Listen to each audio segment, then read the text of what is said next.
अध्याय 4 दिव्य ज्ञान। श्लोक 15।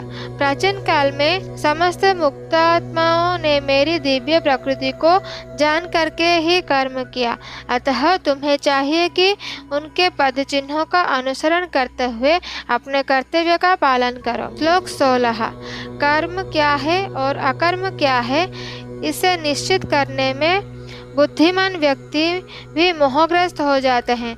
अतएव मैं तुमको बताऊंगा कि कर्म क्या है, जिसे जानकर तुम सारे अशुभ से मुक्त हो सकोगे। श्लोक 17। कर्म की बारीकियों को समझना अत्यंत कठिन है, अतः मनुष्य को चाहिए कि वह यह ठीक से जाने कि कर्म क्या है, विकर्म क्या है और अकर्म क्या है। श्लोक 18। जो मनुष्य कर्म में अकर्म और अकर्म में कर्म देखता है, वह सभी मनुष्यों में विद्यमान है और सब प्रकार के कर्मों से प्रबुद्ध रहकर भी दिव्य स्थिति में रहता है। श्लोक 19। जिस व्यक्ति का प्रत्येक प्रयास इंद्रिय तृप्ति की कामना से रहित होता है, उसे पूर्ण ज्ञानी समझा जाता है। उसे ही साधु पुरुष ऐसा कर्ता कहते हैं, जिसने पूर्ण ज्ञान की अग्नि के कर्म फलों को भस्मसात कर दिया है। श्लोक 20।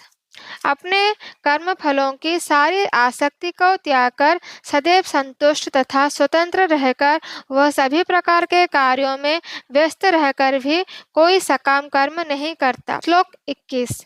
ऐसा ज्ञानी पुरुष पूर्ण रूप से संयमित मन तथा बुद्धि से कार्य करता है, अपनी संपत्ति के सारे स्वामित्व को त्याग देता है और केवल शरीर निर्वाह के लिए कर्म करता है। इस तरह कार्य करता हुआ वह पाप रूपी फलों से प्रभावित नहीं होता। श्लोक 22।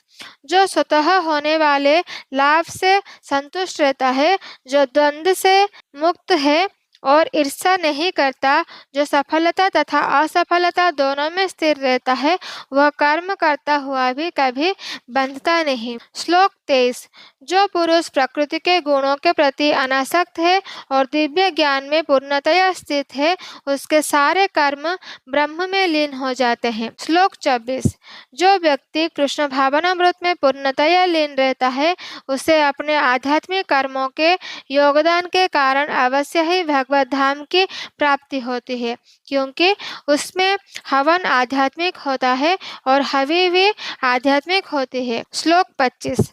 कुछ योगी विभिन्न प्रकार के यज्ञों द्वारा देवताओं की भली भांति पूजा करते हैं और कुछ परम ब्रह्म रूपी अग्नि में आहुति डालते हैं।